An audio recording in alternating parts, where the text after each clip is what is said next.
Missed my cue. Hello everyone, how good is this? Welcome to Melbourne Knowledge Week in person.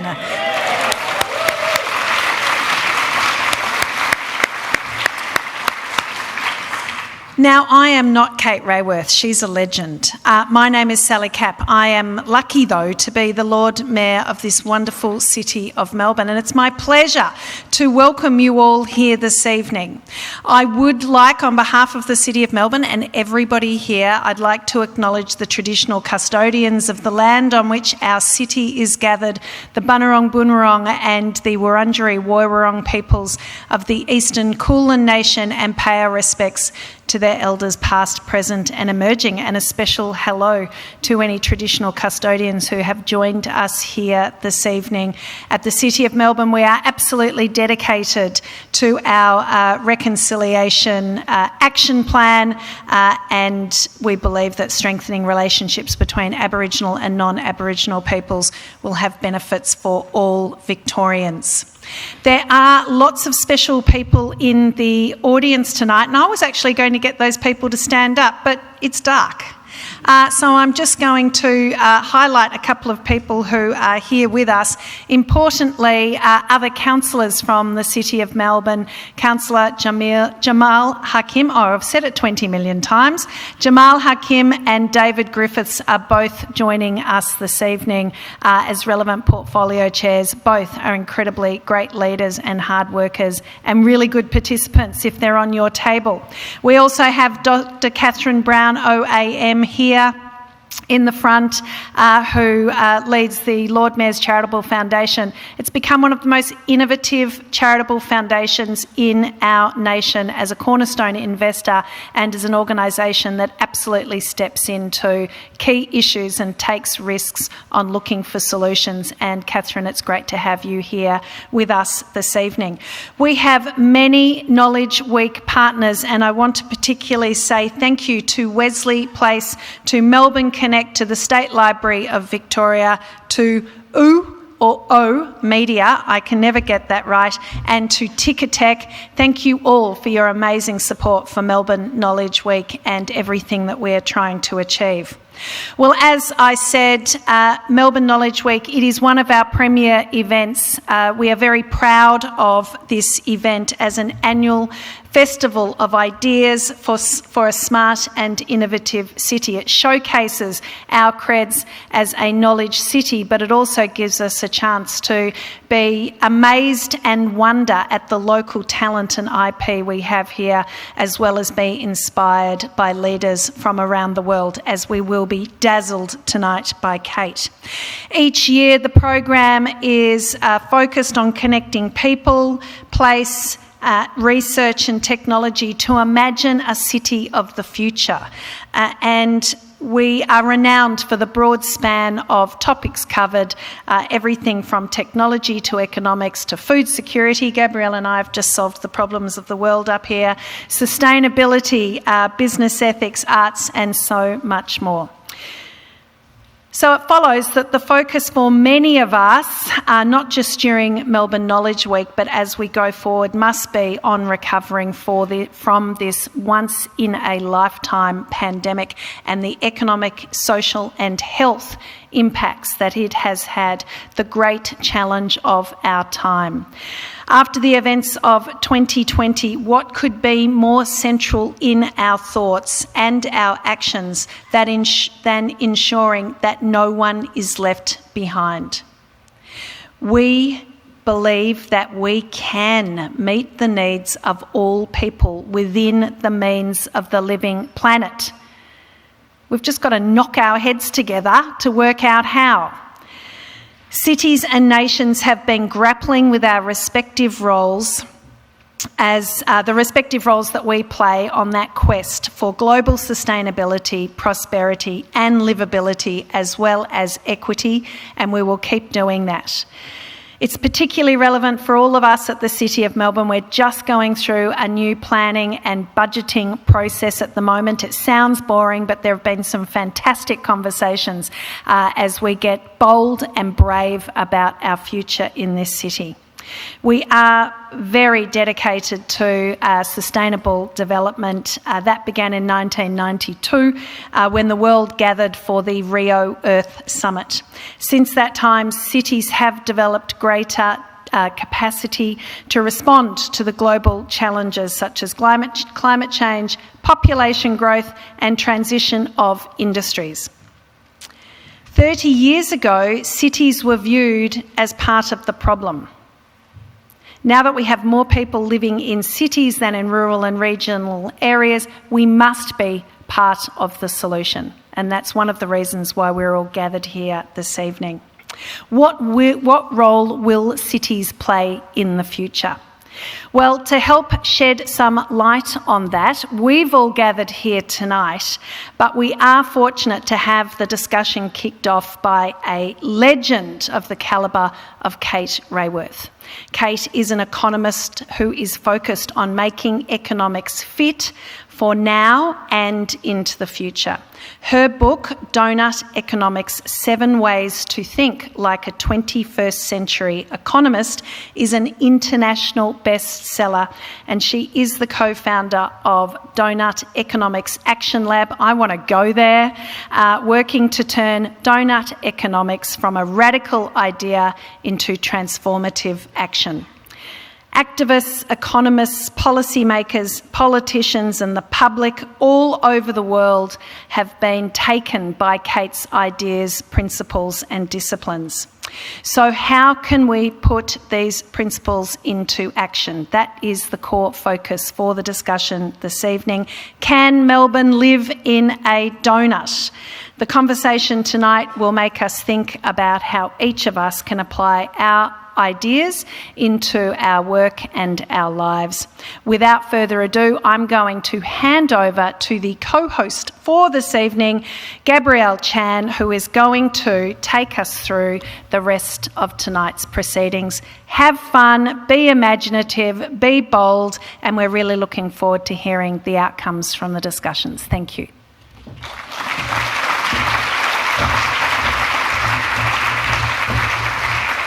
Thanks very much, Sally. It's such a delight to be here.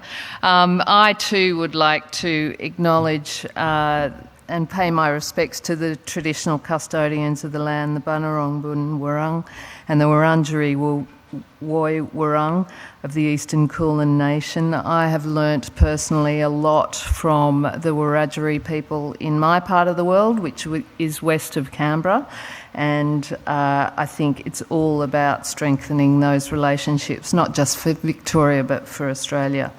So welcome to Melbourne Knowledge Week, City of Melbourne's Festival of Ideas.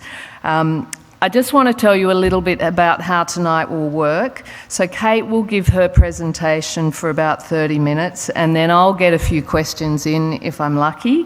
And you can give your questions via Slido. So if you get those questions in by about 7:45-ish, towards 8 o'clock, because I notice we're running a bit late, that would be great. So if you're watching this event from the Melbourne Knowledge Week Digital Hub, you'll be able to scroll down to the Slido Q&A section and submit your question there. For those of you here, you can scan that code on the screen behind me. Otherwise, just type slido.com into your phone and it'll come up with just a window and a hashtag. Your hashtag is #Doughnut, of course. Now, Sally's given a pretty good introduction to Professor Kate Raworth, so I won't repeat her introduction. I would just like to say that I think she calls herself a renegade economist. I think she's quite revolutionary, really.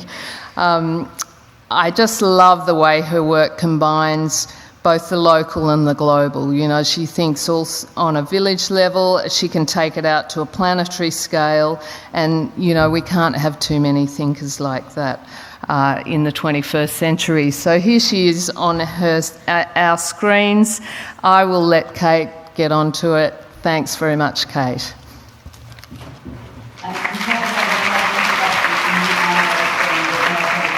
I'm delighted to hear the Lord Mayor of Melbourne saying we believe that we can meet the needs.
to endlessly expand, we are likely to kick off a subprime mortgage market. If we have an industrial system and an energy system that endlessly uses Earth's fossil fuels and materials, yes, we will induce climate and ecological breakdown. And if we have systems of human settlements that are endlessly pushing out into areas of wildlife, combined with endless global travel, we create perfect conditions for a global health pandemic. So I believe we fundamentally need to change what we think is the shape of progress. It is not endless expansion. And in its place, I offer you a donut, the only one that actually turns out to be any good for us. So imagine humanity's use of Earth's resources radiating out from the center of this picture. It means the hole in the middle is a place where people are left falling short on the essentials of life, where people don't have the food and health and education, political voice, housing, income that every person in the world has a claim to. I crowdsourced these 12 dimensions from the Sustainable Development Goals. That means that all governments in the world have already agreed that every person in the world has a claim to meeting these essential needs. Leave nobody falling short in the whole of the donut, but it's a big but. At the same time, the way that we humanity collectively use Earth's resources, we must not go beyond that ecological ceiling, that outer ring, because that's where we put so much pressure on the life-supporting systems of planet Earth that we begin to kick them out of balance. We cause climate breakdown. We acidify the oceans. We create a hole in the ozone layer and break down the web of life.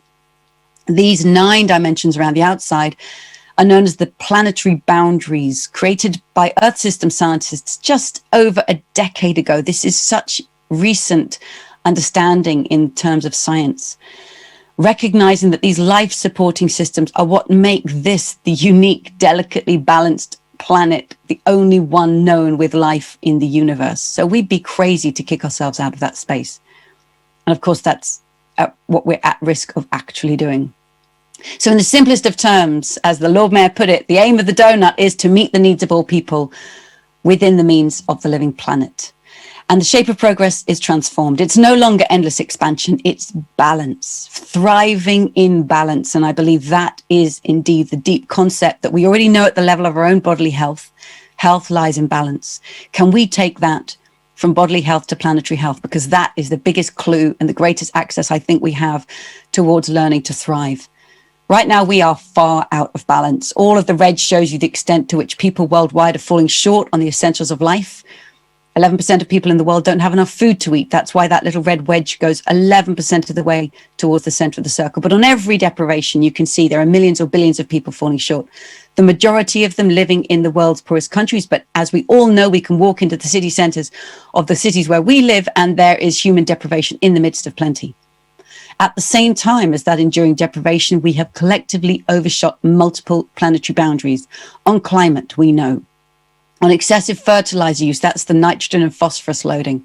Converting too much land for human use, causing critical breakdown in Earth's ecosystems. And we don't even know where we are globally on air pollution and chemical pollution. So this, I would say, is our shared selfie. This is the selfie of humanity in these early days of the 21st century. And once you've seen it, you can't unsee it. I believe this is our generational challenge, to turn this story around, to start putting our economies and societies on track for eliminating all the red from this picture to meet the needs of all while coming back within planetary boundaries. And let's just remember that last century's economic theories and governmental policies and business models, they weren't designed for this. They never saw this challenge. This is our challenge, and we need to come up with theories and policies and business designs of our own if we're to solve it.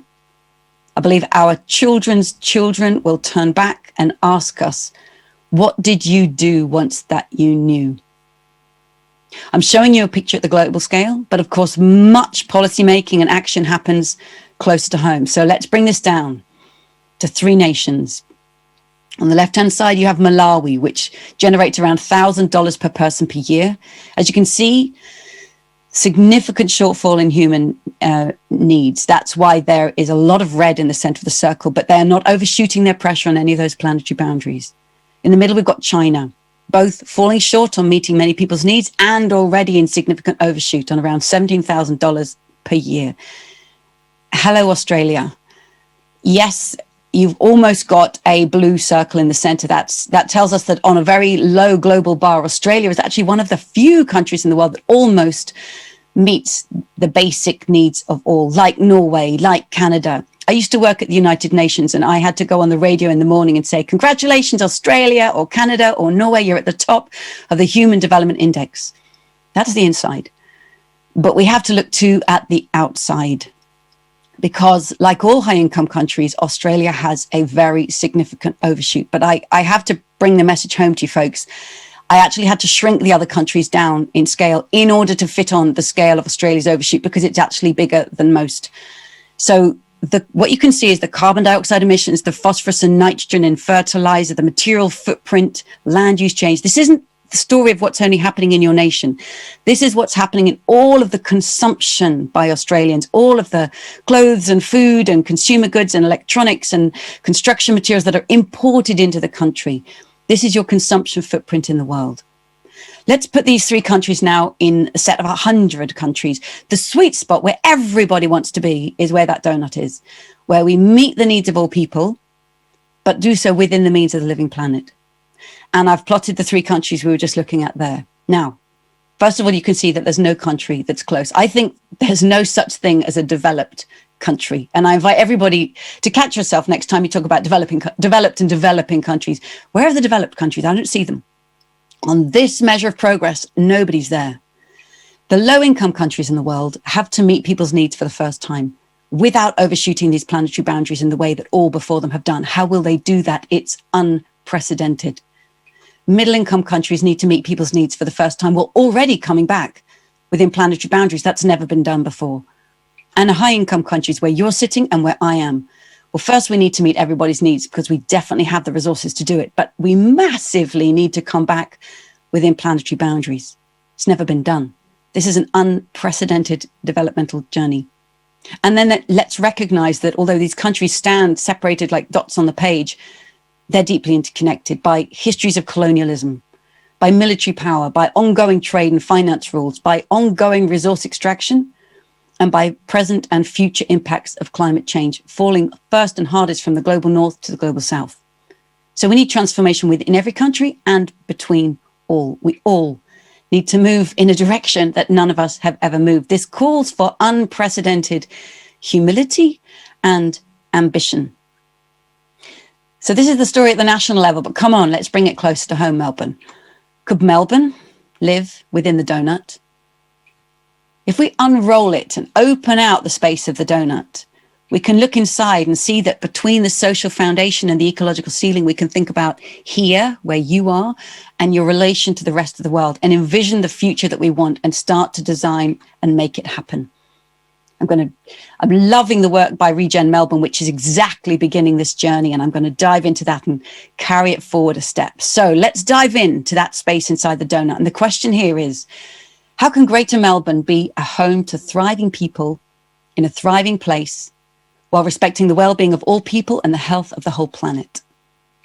How can all the people of Melbourne thrive? The traditional custodians, the new arrivals, the long-standing families, the future arrivals coming into your city. How can everybody lead a life that's thriving?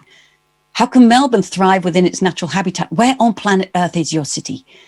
And how does nature thrive? What is nature's genius where you are? And how can your city match and mimic and belong in that natural habitat? This is local aspiration, but we have to couple it with global responsibility. So how can Melbourne respect the health of the whole planet?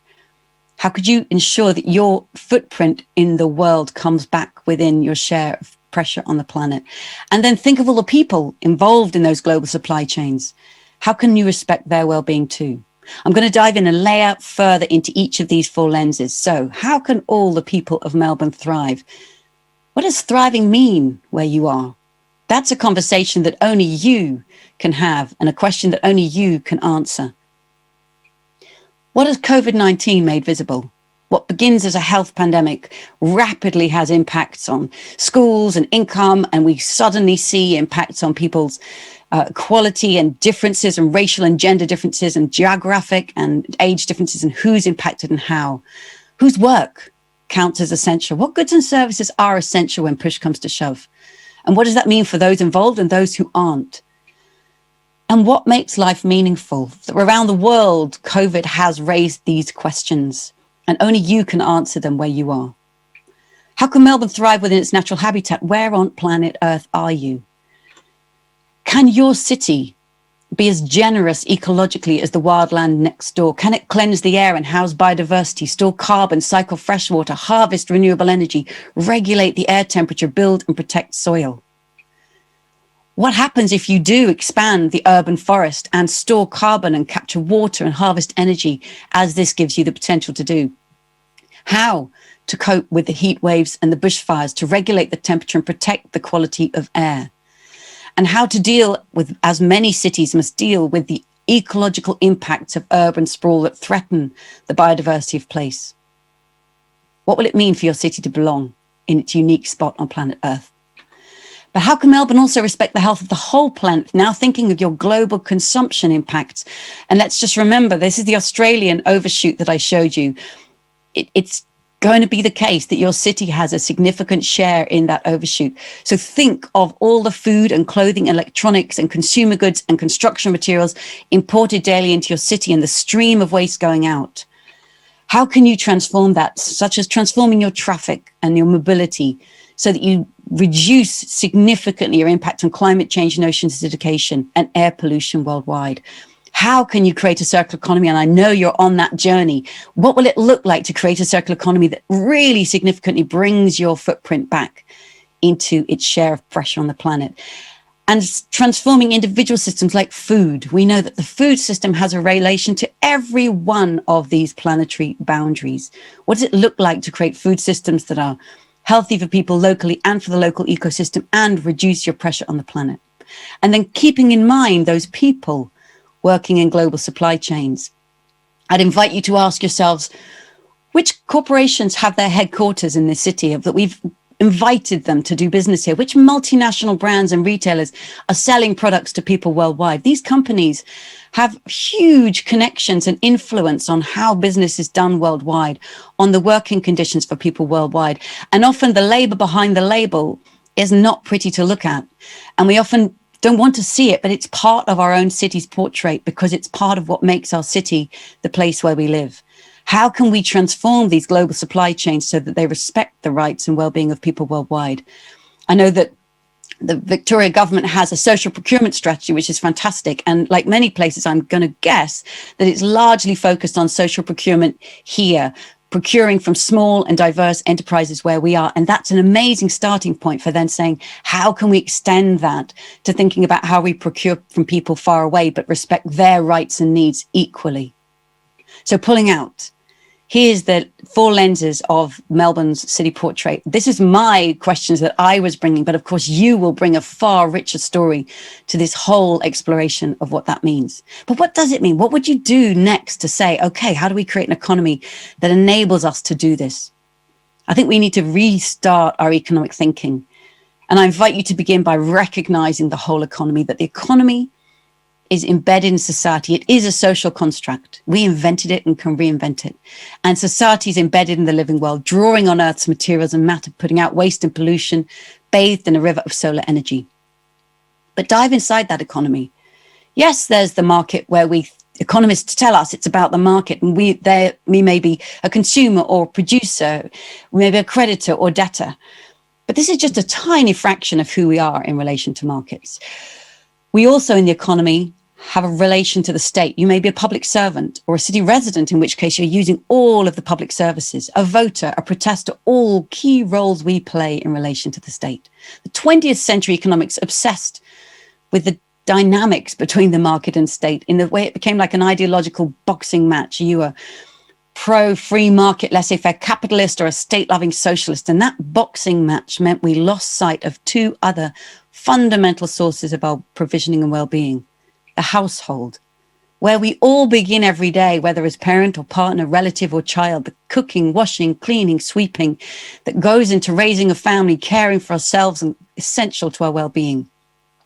but also the commons, where we show up as a volunteer, a sharer, a co-creator, a steward, creating goods and services that we all value, sometimes with no money changing hands. It might be a neighborhood garden on the corner of your block, or Wikipedia on the World Wide Web. And one thing that COVID has helped make clear is that when the market space gets physically closed down due to the need for physical distancing, then the state steps in and key workers step in. The household must step in, sometimes with joy and sometimes with extreme stress, but also the commons, whether it's through food banks or neighborhood WhatsApp, just checking in and looking out for each other. And many people say the one thing we don't want to lose when lockdown is fully over is that sense of we that we've remembered and rediscovered. And how do we create our economies and recreate them so that we hold that and make space for all of these roles? Because actually, COVID or no COVID, all of us play roles in all these spheres. We weave seamlessly between shopping and working and parenting, at the school gates, volunteering, protesting, town meetings, showing up for evenings like this. Think of yourself in all of these roles, and we need to create cities that enable us to be in all of them, because that's what makes life thrive. But also, let's think of the dynamics that our cities create. How can we eliminate the red from this picture? It's a red that shows extremes of inequality and of ecological degradation. And I believe we need to put two dynamics at the center of our future vision to become regenerative and distributive by design. Here's what I mean. So we've inherited degenerative industrial systems where we take Earth's materials, make them into stuff we want, use it for a while and throw it away. And that is running down Earth's life support systems. That's what's pushing us over planetary boundaries.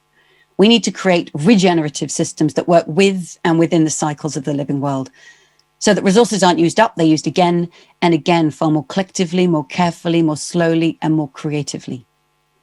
Some examples from cities around the world beginning to put that idea into practice.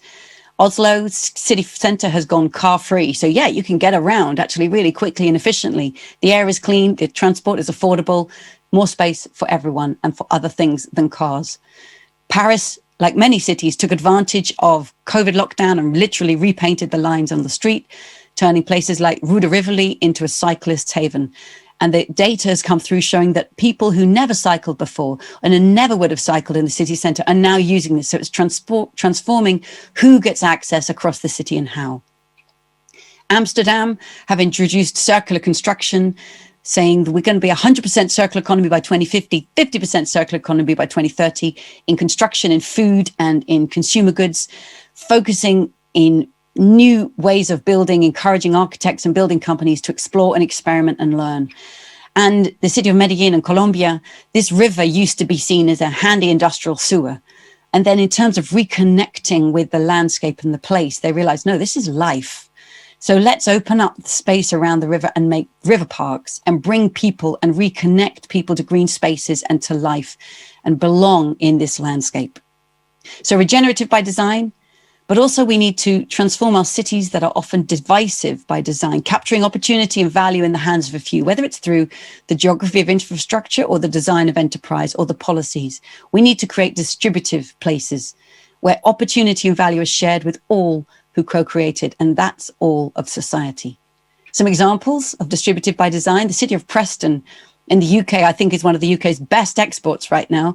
Preston have been pioneering what it means to recognize that you may not be a hotspot for international investment, but you've got a local budget and you can use the power of anchor institutions, your own city government, the schools, the hospitals, universities, the museums, the places that are not going to move anywhere fast. They belong here and they care about here, to procure locally, to support small and medium enterprises and build up the web of enterprise here, to rebuild the marketplace where everyone can run a small enterprise on a Saturday. Vienna is a city, it's one of the most affordable and high-end cities in the world to live. 60% of people live in housing that's actually owned by the city or city-run cooperatives. 60%. And that housing is high quality, it's city centre, it's affordable. And of course, that has a huge impact on the broader affordability of jobs and the diversity of people who can live in the city. Seattle was one of the first cities in the US to introduce a living wage, $15 an hour. People said, well, if we have that, we'll never be able to afford to go to restaurants anymore. In fact, it turned out that even the wait staff could afford to go to restaurants now. And in the city of Bogota, again in Colombia, public space like this car park has been turned into a community park, reclaiming public space for public luxury, making little parks like this where people can meet people like themselves and people not like themselves, but to say, I belong here. And this is part of why I like where I live. So regenerative and distributive design in the design of our infrastructure and city layout. But the most important design, I believe, is the design of the city institutions themselves. Because many cities, and I speak with mayors and city staff, and they say, you know what, we've actually inherited cities that were asked and always invented to ask one overriding question: how can we make our city grow?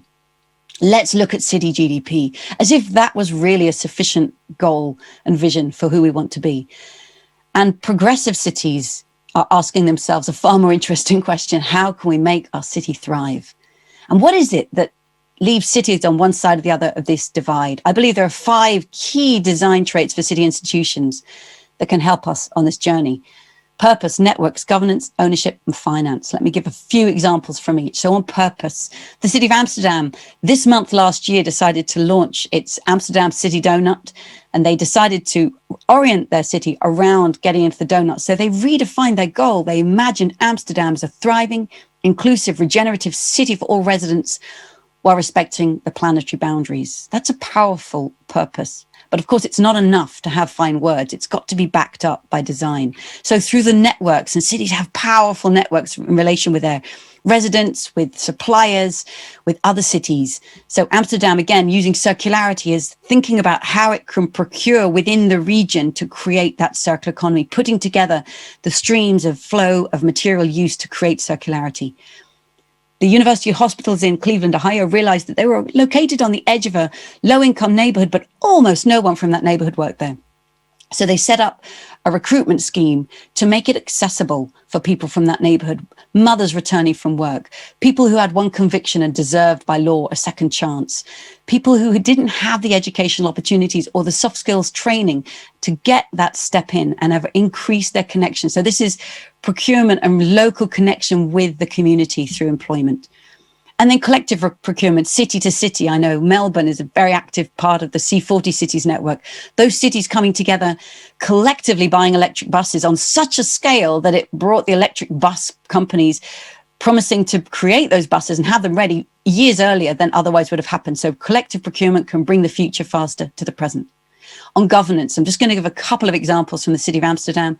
They've set really ambitious regulations on the circular economy, as I mentioned, 50% circularity by 2030, 10% circularity in every procurement contract from next year, learning through experiments. So there's a district called Bijkslotterham in Amsterdam where they've said, right, this is a circular living lab. Everything that happens here, it's got to be circular by design. Some will succeed, some will fail, but it won't fail because it's all learning. And now we need to monitor with new metrics. How will we know if we're becoming a circular city? Because the old metrics ain't going to tell us. We've got to come up with ones that are fit for the dynamics that we now desire to create. So purpose, networks, governance. Now we're getting down to the deeper stuff. Ownership. Who owns the city's sources of wealth creation? Who owns the land and housing? We saw what a difference that made in Vienna. Who owns the utilities? Who generates the electricity and the water? Is it owned publicly or privately? And who's getting the return that's created by these incredibly valuable assets? Who owns the data? Cities like Barcelona are committed to open data, knowing that it's a really valuable asset of the future. And who owns the enterprises that are selling in the high streets? Is it multinational corporations who actually owe an awful lot more to the city than they currently may give? Or is it local enterprises? How can they be supported? And lastly, of course, crucially to finance, where does the city raise its revenues? Many cities find they get a lot of their revenue from car parking charges. What are you going to do if you're then going to make city centre car free? You need new sources of revenue. The Lord Mayor just mentioned city budgeting and that process. It may sound boring. It's crucial. How can you use this amazing power of budgeting and the planning process to reorient finance so that it's in service to the dynamics of the city you want to create?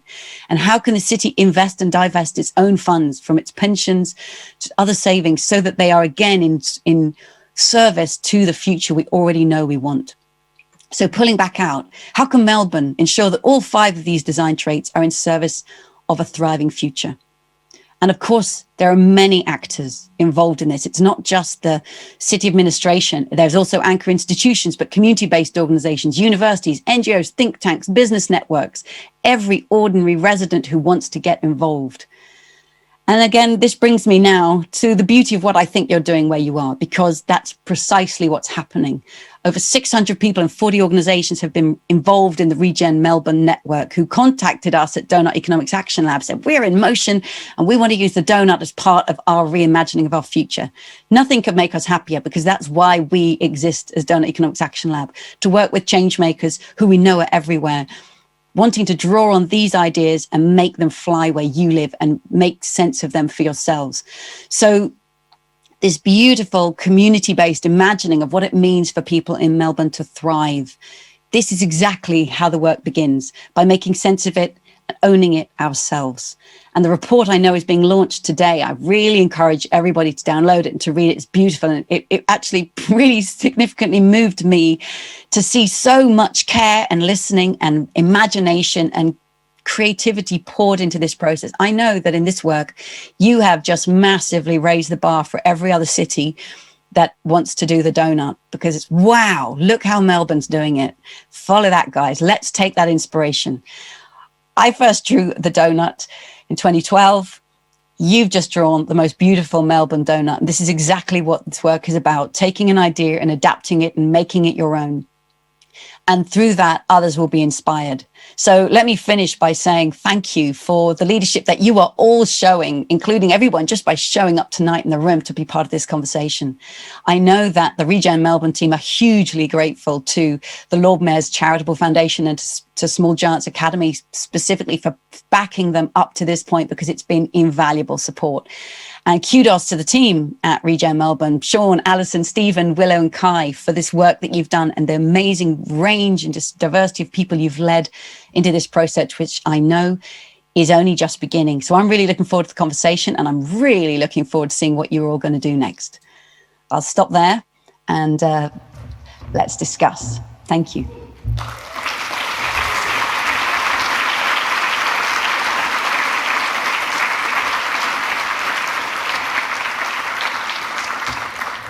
Thanks so much, Kate. You didn't disappoint. I'd like to start with probably three themes. And the first one is politics, because it's always a question that comes up, and I notice on Slido even, it's the most popular question. So how you present and translate your ideas to people in power. Because politics feels stuck, and discussing 21st century economics is always hard, because people, I don't know where it fits. Is it a market economy? Is it someone's got a question here as well? Is it green capitalism? How do you describe it to people in power when you get into those rooms? That's a great question. I describe it just like this. I certainly don't talk about capitalism and socialism, because I think those words are quite heavy baggage from last century. And if I say capitalism, I've just sparked up 100 different ideas of what I mean in the room. So I take all those old words away, because I think they trap us in old debates. I much prefer to start with the values that we hold dear, which are the values expressed in the Doughnut. And when I talk to people in power, I realize that's just their day job. They're also a parent, a community member, a resident. They're a voter, they're a protester. They have values, they may be a volunteer. So I'm just talking to a person, talking to their whole selves. The values of the Doughnut, are deeply shared values. And what's really actually been important to me, and I've been struck by, is that as the Doughnut idea has been picked up by governments around the world, and it has, even though I never wrote it in that sense with that intention, it shows, one, there's a real hunger in politics, whether it's the elected officials or the city staff, real hunger for new ideas and for transformation. But two, it's had traction across political spectrum. So particularly in the UK and the Netherlands, where I've done a lot of work across the parties, from all the way from far left, all the way centre-right, engagement, interest, because this isn't, Doughnuts don't have wings. It's not left wing or right wing. This is a vision for the 21st century. Sure, different parties may bring propositions of different kinds of policies for getting there, but let's agree on the shared vision. I think we free ourselves up when we use a new language. So I talk about regenerative design, distributive design. We can look at those dynamics. What does get political, I think, to go to the question, is ownership. Who owns the sources of wealth creation? And why is it that so many nations and cities have allowed wealth to get concentrated in so few hands? I'm sitting here in the UK, a country that has incredibly concentrated ownership of land. And that has repercussions for everything else. So we have to go deep and ask those deeper questions. And if they're political, well, they're key questions for understanding how we can start to thrive within the means of the planet. We need to pull ourselves back within resource use, and that means redistributing it far more equitably. So we have to take on those questions. Okay, so we're talking and we're hearing this conversation from Regen Melbourne, but really any city, any state, any country, how do you account for the flows in and out of that in an economic sense? Because, you know, Australia, for example, exports a lot of stuff, a lot of food, for example. How do you account for that in a donut economy? Because it feels like you want to recirculate everything, but we still need some stuff coming in, like food into Melbourne, and we still need some going out. So how do you account for those stocks and flows? Yeah, these are really big questions that we collectively need to explore across country borders, within regions, within localities. As we start to realise that the only sensible way to use Earth's materials is to reuse them again and again more carefully and collectively and creatively, we will inevitably, rapidly confront that question of what's the right scale of circulation. And the circulation of, say, food and organic materials may be very different from plastics and metals and textiles and the sources of where they came from. So there's no quick and easy answer to that. And I think it's going to look very different in different places. But the question is, what is the right scale of governance? Are we in an ecological bioregion? What are the economies of scale for how we can recycle and reuse these materials? And that economy of scale also goes to the question of the ownership of enterprise. I mean, if there's only one big company that does all the metals recycling or owns the iPhone, owns the mobile phones that then have to be returned to them, that's going to be a sort of monoculture of circularity. We need to create a distributed circular economy of modular design, of service use. So it has deep repercussions. There's no quick and easy way to get there. What it means is that we need each city and nation drawing up these circular strategies and plans. And I think it's what the political scientist Ellen Ostrom called polycentric governance. There's no one perfect level at which to govern all this. You're going to have global governance, and that's happening at the UN, regional, national, provincial, city, neighborhood. It's stacked. It's going to be slightly messy because that's how human systems work. But if we all start moving towards these dynamics, we will begin to emerge and learn what is the right scale at which this work happens.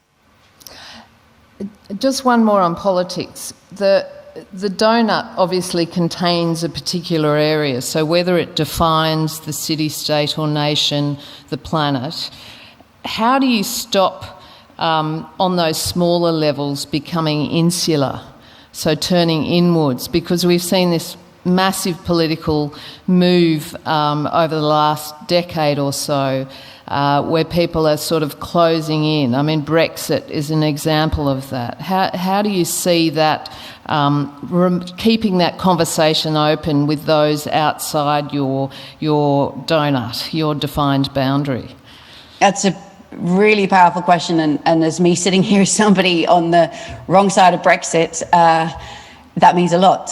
So it's a much bigger question than for the donut. How do we, humanity, keep ourselves open and connected to the world and not try to cope with the complexity that we're now seeing by shutting down and hiding from it and building a wall and trying to cut off? That is indeed the way some people want to go in the face of complexity. Just tell me a simple story, turn away from it. We have to take the other route, which is to embrace complexity and recognize our interdependence. COVID is the most obvious example. There's no way none of us is safe from COVID until we're all safe from COVID, right? So the way the world is handling the vaccines, for example, is shocking and outrageous, that not making it a publicly, globally available good, because that is in the interest of all. The Doughnut framework, as you saw in those 4 lenses, which puts local aspirations together with global responsibility, systematically invites us to continually look at our connections with the rest of the world through planet and all people. And to also, when we think about what does it take for the people of Melbourne to thrive? Well, who are the people of Melbourne? Let's take account of the past, of who's come to be the people of Melbourne, who are currently the people of Melbourne, and the future as cities are growing. There's a wonderful exercise done by an organization in Japan called Future Design, where people put on a beautiful kimono robe and imagine that they are residents of the city in 2060. And there will be different residents in 2060. Who are the future residents to be born or to come to the city? And how do we take account of them? So it's about embracing complexity rather than trying to turn away from it, because it's, as we see in politics all around us, when we try to turn away from complexity, we actually run right into the worst consequences of it. One of the arguments here, and I know that you're having it in the UK as well, and it touches on some of your work, is around natural capital and how we account for nature. And I know that your work has discussed the idea of, we're only accounting for particular things that we can pick up and drop on our foot. We're not accounting for the externalities that are created when we use natural resources. But as I understand it, you are very opposed to putting a price on nature. Is that right? Or how do you see how we can pivot society towards valuing natural capital without putting a price on it? So, and this is a really important ongoing debate. So first of all, I want to say that I recognize that everybody who talks about natural capital, valuing natural capital, valuing ecosystem service and putting a price or a value on it, that those people have the same goal as me and many others. But I think framing really matters. Hannah Arendt once said that a lost dog is far more likely to survive if it's given a name. So we need to name things. But whether I call that dog Champ or call him Scamp really matters in terms of how you're going to perceive him. So we have left the living world outside of mainstream Western economics. It was missing. The professor would say, welcome to economics. Here is supply and demand. Everything needs to run through the market. If it's not in the market, it's an externality. And we find ourselves talking about the near death of the living world as an environmental externality, which is just shockingly inadequate for the situation we're in. So one of the motivations for the Doughnut is to say, let's start with the living world. The first diagram I showed you, it's the economy is embedded in society, embedded in the living world. Now, why do we have to express everything in money? I mean, that's just one metric. And by the way, it's a really fickle, almost mercurial one. Money can come and go, and it has all sorts of strange characteristics. Why don't we start with metrics that actually belong on planet Earth? Let's start with the metrics of a stable climate. Let's start with the metrics of recharging water. What is the metrics of a stable climate? Oh, it's less than 350 parts per million of carbon dioxide in the atmosphere. Let's start there. Let's start with the metrics of human life. What is health, and how much is sufficient nutritious food in a day? What does it mean to have connection? We can measure these things now. When GDP, the monetary metric, was first invented and became so powerful in the 1930s by the brilliant economist Simon Kuznets, who was asked by US Congress to come up with one number to measure the output of the economy. He himself said, here's your number.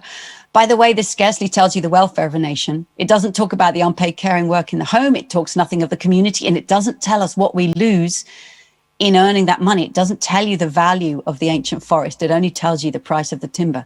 He knew the inadequacy of that number. If he were alive today and had the data that we have today and the understanding of planetary boundaries and the limits of pressure we should put on our planet, he'd be the first to roll up his sleeves and say, let's make a dashboard of living metrics. And the Doughnut is just like a dashboard. And what I showed you of Australia is relative to the rest of the world, you're doing quite well on meeting people's needs. Sure, there's deprivation and you can do better within, but you're in massive overshoot on planetary boundaries. These are the metrics. I don't need to put a price on it. You can see the red, you can feel the alarm, you can know there's a need for transformation. So I believe the 21st century of big data is the century in which we're going to create a dashboard of metrics. We're going to measure well-being in the terms of the earth and of her people. And we're going to do it so much better than in the past. And I don't think everything needs to be priced. I don't use the word natural capital because I don't think Earth is a piece of capital to be put on the balance sheet of an economist. I think the living world is our home. So I'd much rather use the language of the living world and live within her boundaries.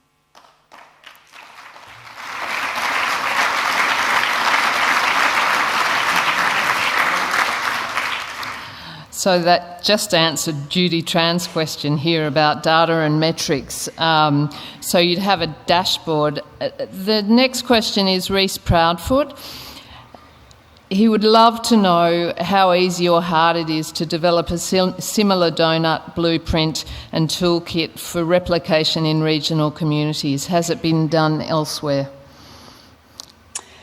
In regional communities, just to meaning at a smaller scale, at a community scale? Yeah, smaller scale, more likely rural. Okay, so I'll just, two examples coming to my mind. Not rural, this first one. In the city of Birmingham in the UK, there's a neighbourhood, one of the less served and more deprived neighbourhoods in the city called Ladywood and Portloop, and there's a fantastic organisation there that are regenerating an area of that and really regenerating it with that community, not displacing them and working with that community. What does it mean for us to thrive here? And they've decided to use the Doughnut at the neighbourhood scale. So they are in the middle of that work. But also, I was really fascinated and delighted to be contacted by, a couple of weeks ago, by the head of the Department of Aboriginal and Torres Strait Islanders in Queensland, saying, we've come across the Doughnut. We're interested. Could this be a concept for us? What would it mean for our Aboriginal communities to say, this is us thriving on our terms? So you can think of those questions. What does it mean for the people of this community to thrive? How do we define that? What does it mean for us in the place where we live in these rural areas? And how do we connect with the whole world? So we've just begun that conversation. Last thing I'll say is I personally, and we as Doughnut Economics Action Lab, we have a very clear principle. We've never once asked anybody to use the Doughnut. We've never once recommended it, pushed it, promoted it, suggested it, because there's enough frameworks and tools and ways of thinking in the world, and there's brilliant change makers everywhere who know what's useful to them. So everywhere that it's happening, it's because people in that place have said, you know what, for the journey that we know we already want to make, this is useful to us, and we want to pick it up. So we're engaging with those people, and it's happening in multiple scales, in rural and urban, at the national, at the neighbourhood level. So we're delighted to see that, and let's learn together and learn from each other. And let me just say again, what you're doing in Melbourne and the Regional Melbourne Network is just phenomenal leadership that I know is just going to bring so much inspiration to many other places at many other scales. So watch the ripples that are going to roll out from what you've done here tonight. That's a pretty good vote of confidence, I'd say. It sounds like you're being run over with interest. Susan Kavanagh asks, from overseas experience, what are the major triggers that change organisations from merely acknowledging the need for change to actually delivering? And there's quite a few questions around this idea of intervention points in the system. Are there particular things that we can learn where it's best, when it's best to intervene and change, trigger change? So those, one of the benefits of lockdown is that you end up making everything on pop-up cardboard. So here we are, I have those 5 design traits.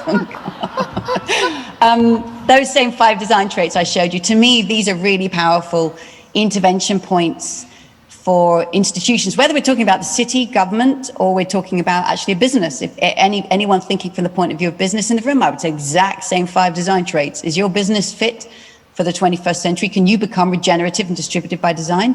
Same questions.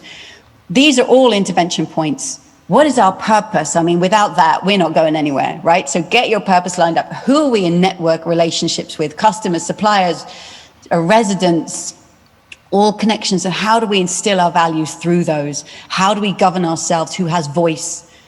What are the metrics? What are the incentives given to people? Are they aligned with our purpose? But really profoundly, how are we owned? Whether it's talking about a city, as I showed, or as a company. How is our company owned? Whether it's owned by employees or by the state, by shareholders and venture capital, or by its founding entrepreneur. We know that how enterprises are owned is profoundly shaping of, therefore, how they're financed and what that finance is demanding. So to me, if I had to pick anything, I'm going to say, get your purpose straight, but how you're owned and therefore financed has huge repercussions for whether or not you can pursue your purpose. And I believe we've inherited a financial system that has come to be in service of itself, has come to think it's normal to serve itself and to pursue double-digit returns even while the earth is dying. And we need to transform finance so that it's in service of the world. We need actually double-digit cuts in carbon emissions and double-digit cuts in our material footprints, and finance that invests in the real economy in service of life. So to me, the big place where we need to create change is the way that finance is invested, and therefore how institutions and organizations are owned. Who owns those sources of wealth creation? And how can we ensure that they're owned by people who have the long-term care and holistic care of this place in mind?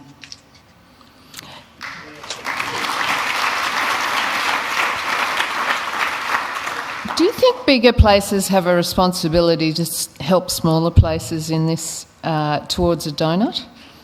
Oh, great question. Actually, I think the global north has a responsibility to move first and fastest. So the cities that you folks are in, where I am, I mean, I'm in the UK, right? We were first into the Industrial Revolution. We should be first out. Because of our historic responsibility, we should definitely have the responsibility to move first and fastest. But actually, in terms of scale, bigger places are more like tankers, sometimes stuck in the Suez Canal. So they are actually going to find it harder to pivot. It's smaller places, actually. What I'm seeing is smaller places, more like a city, even a district within a city, a place where, people can come together in a room. Look at you folks, you're in a room. There together, you can connect, you can talk, you can connect people, you can start to imagine at the table. There's something about smaller scale that allows experimentation. Just to take one example, universal basic income. It's the town of Stockton in California, because of the mayor, Michael Tubbs, who said, we're going to try this here. Let's just try this here for 18 months, just have a go. Now, all eyes of the world are suddenly on Stockton. You were never going to see that kick off across the US nationally. The politics are too locked in. But if we experiment within a city, even the example I gave you in Amsterdam, they've chosen a small district, Bijksloterham. That's the circular living lab. Everything that happens there has to be circular. And all eyes of Amsterdam are on that district. And all eyes of the Netherlands are on Amsterdam. So I think actually it's smaller places. So if you're in a small place, don't think, too small to make a difference. No, actually it's there that experiments can begin, can demonstrate, and then give larger scales of government confidence to pick it up and trial it more widely. The Finnish government a few years ago had a fantastic policy called Experimental Finland, where they systematically were introducing experiments into different regions around the country. Let's try it in different ways in different places and learn. And this goes back to the point about complexity. In the face of complexity, with unpredictable systems, when we recognize the unpredictability of our social and ecological systems, we don't know actually how things are going to turn out. So anybody who tells you this is the policy and this will be the effect, come on. Let's try it and let's learn. And that actually does call for a new politics that isn't so combative and confrontational, but recognizes that what we're doing is learning and trialing things, and they don't fail. They teach us, and then we pivot and change and do something new. So here's to the small scale places that step up and do it, because all eyes of the world and the inspiration of the world is from them. Well, that's a very positive note to end on. I'm sorry there's so many questions here. I could keep you here all night and all weekend, I'm sure. Thank you so much, Kate. On behalf of everyone here, it's been so interesting and enlightening. Really, a real pleasure and honour to be able to have this conversation tonight. Would you thank Kate Raworth? You can hear the enthusiasm. The pleasure and the honor is mine. Imagine what it feels like to me to write a book with a donut in it, and then suddenly cities around the world are doing this. That's just phenomenal for me. So thank you so much. And I know you're about to dive into conversations. I so wish I was there. Consider me a fly on the wall or a crumb on the table. Have great discussions, and I can't wait to see what you do next. Thanks, Kate. And I'd like to now call on Kate from Regen Melbourne to lead you in the next part of your discussion. Thank you.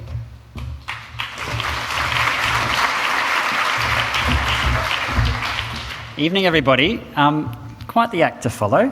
I'm wondering if I could ask the house to put the lights up, because I feel like we should connect with each other across the table, instead of imagining this being on Zoom, because this is the beauty of being in the room together. So before people start to stand up, I just want to warn you, there is the opportunity to go and have a drink, which I think is a great way to connect, but you may not get back in, because you might notice if you turn around, we're like so full it's not funny. So I just wanted to say, feel free to go and have a drink if you'd like, but if you do so, you may not get back in for this little workshop. Just a little warning. So my name is Kai Lofgren. I'm very proud to be one of the conveners of the Regen Melbourne Network, which has been spoken about a little bit tonight. I also work for the organisation Small Giants Academy, which is a media and education non-profit that looks at putting empathy back into leadership and moving us all into the next economy. And what I thought I'd do is just frame up the conversation that I'd love us to have tonight as a group, and just tell you a little bit about what we've done. So we had a masterclass with Kate at the Small Giants Academy about 12 months ago. And in that session, a whole lot of people put up their hands and said, I'd love to look at localising the donut here in my city. We had people from Sydney and Perth and Adelaide and, of course, in Melbourne. And those of us in Melbourne started to gather and have this conversation, very much looking at the question that Kate posed tonight. How can we as a city live within the donut? And that spawned a community engagement process that has been going on for the last 6 months. And so excitingly, the timing lined up that we can actually announce and launch the report that has come out of that process, which is now on the website at regen.melbourne or www.regen.melbourne. Highly encourage you to go take a look at that. That includes the publishing of this local version of the Melbourne Doughnut, which you've got on the table in front of you, which involved a number of things adapted and localised from the global Doughnut that Kate published a number of years ago, which you should chat about on your table with your facilitator in a moment. But as part of that Doughnut, and that report, we just wanted to emphasise tonight that it really is the start of a conversation. So although the report looks nice and shiny and these postcards are beautiful, these are living documents. They really are. And we're only very much at the start of the journey of this conversation that Kate is encouraging us to be part of tonight. The report itself recommends 12 quite tactical steps for the network to take over the next couple of years. They include things like activating at a neighbourhood scale, exactly the way that Kate was just talking about, creating metrics around every one of those local segments that we've published in that Doughnut. We're also launching in a couple of weeks a Regen project incubator. So people who have ideas, particularly coming out of the pandemic, where we've been sitting perhaps together with friends or on Zoom talking about how we're going to activate ourselves post-pandemic. We encourage engagement in this little incubator, which brings together some wonderful Melburnians to help out in starting some ideas. And we're also thinking about a Regen business forum later this year or early next. So I guess I just wanted to leave that message with you that there's lots of things planned. To jump on the website, have a look at the report, and also sign up to the Slack group that's now very active. We've got hundreds of people engaging in these questions in real time right now. But what I'm going to do is I'm going to ask the facilitators in the room to stand up, please. And if we can have more lights, that'd be even more amazing, just so everybody can see. There's approximately a facilitator for every 2 tables. And what we're going to be doing is we're going to use this opportunity. That's better. So you can see everybody. Everyone wave, make movement. Excellent. So look to those people around you. If you have clarifying questions about the Doughnut that Kate's been talking about, great opportunities to share some wisdom around that. What are you challenged by? What are you inspired by? What do you want to get involved with? So that's kind of question number 1, questions around the Doughnut itself. The second question we'd love you to think about is, what are the actions that you would love to be involved with, perhaps through the Regen Melbourne network over the next couple of years? So what are you bringing to the table? You might be involved in community sport, or you might be a CEO of a business, or you could be just starting an organisation, or you might be a politician. What are you bringing to the table here, and how do you think you might want to get involved in the work that Kate is so eloquently describing? So that's the challenge. Questions that you might have about the donut, ask each other. Let's thrash out the things that you're getting stuck on, things you're inspired by, and then what do you want to bring here? What do you want to bring to the work that we're all committing to being part of just by being here tonight? So we're going to have, I think, about maybe 20 minutes. We're running a little bit over time, so we'll go for about 20 minutes, and then we'll wrap up. There's also the opportunity to put your name down on the Regio Melbourne list on your table, and there's even QR codes which you can navigate if you're brave enough. So about 20 minutes, look to your facilitators, and we'll be wandering around. Enjoy.